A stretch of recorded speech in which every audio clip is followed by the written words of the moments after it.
Bienvenue. Bienvenue sur LCI, bienvenue sur le canal 15.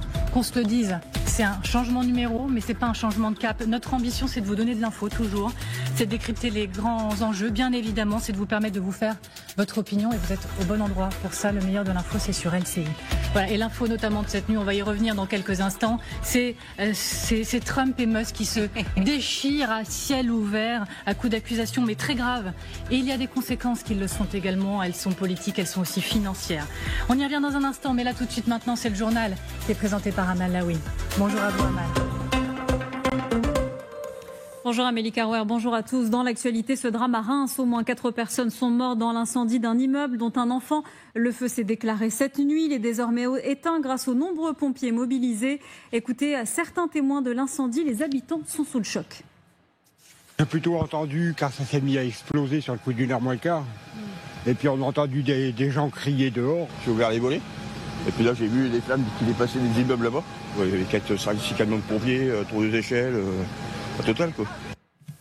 Dans l'actualité également, notre collègue, l'animateur Christophe Beaugrand et son mari ont été victimes d'une violente tentative de homejacking dans la nuit de mercredi à jeudi. 2 hommes se sont introduits au domicile de l'animateur en région parisienne alors que son fils était présent. Son compagnon a été violemment attaqué à coups de club de golf. Écoutez le témoignage de Christophe Beaugrand.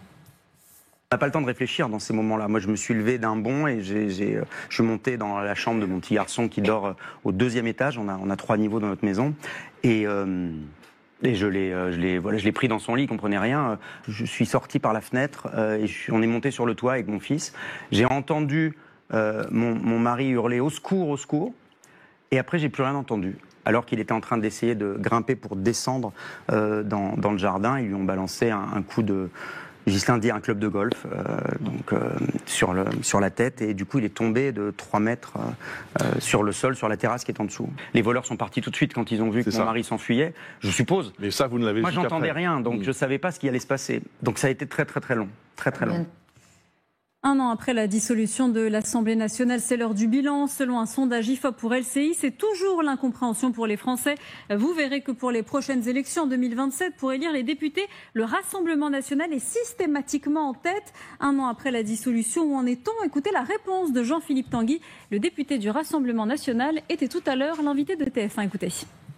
Tout est bloqué, voilà. C'est-à-dire que les problèmes s'accumulent. On voit bien qu'on n'a pas de capacité à faire des grandes réformes, en particulier sur les finances publiques. Le rapporteur général du budget, par exemple Charles de Courceau, qui n'est pas Rassemblement national, et pas du tout, le dit lui-même. Comment voulez-vous qu'on fasse des grandes réformes si on n'a pas de majorité politique, d'arbitrage des Français?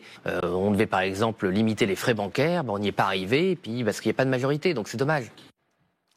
Voilà pour l'essentiel de l'actualité. Restez avec nous. Tout de suite, vous avez rendez-vous avec Amélie Carouer et ses invités pour l'émission On ne plaisante pas avec l'info.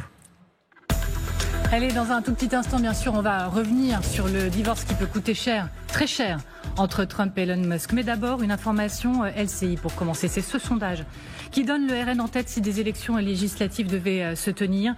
Et voilà, ce sondage, il tombe après une semaine dominée par les questions de sécurité, de justice, le régalien, les violences après le match du PSG, le meurtre raciste anti-musulman dans le Var, Darmanin Retailleau en première ligne, trop peu d'autorité pour certains, excès pour d'autres. On en parle avec Jérôme Jaffray, bonjour. Merci beaucoup d'être avec nous, Jérôme, ce matin.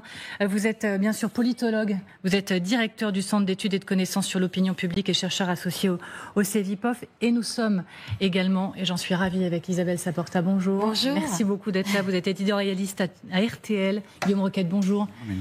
Ravi également, directeur de la rédaction du Figaro Magazine. Bonjour à vous, Philippe Val. Ravi, bien sûr, ancien directeur de la rédaction de Charlie Hebdo. Le sondage, on le regarde dans le détail. Le RN loin dans les intentions de vote dans notre sondage en cas d'élection législative au premier tour et dans tous les cas de figure. Vous allez le voir, si la gauche est unie et si la gauche est désunie. Regardez, RN 35%, 21%, NFP, Bloc Central 18%, les Républicains 11%. Ça, c'est la gauche unie, gauche divisée, 34% RN, 16% Bloc Central, PS 12%, 10% les Républicains. Jérôme, sans tarder, votre analyse. Est-ce que le RN s'impose toujours plus comme une alternative, aidée par le climat actuel ? Écoutez,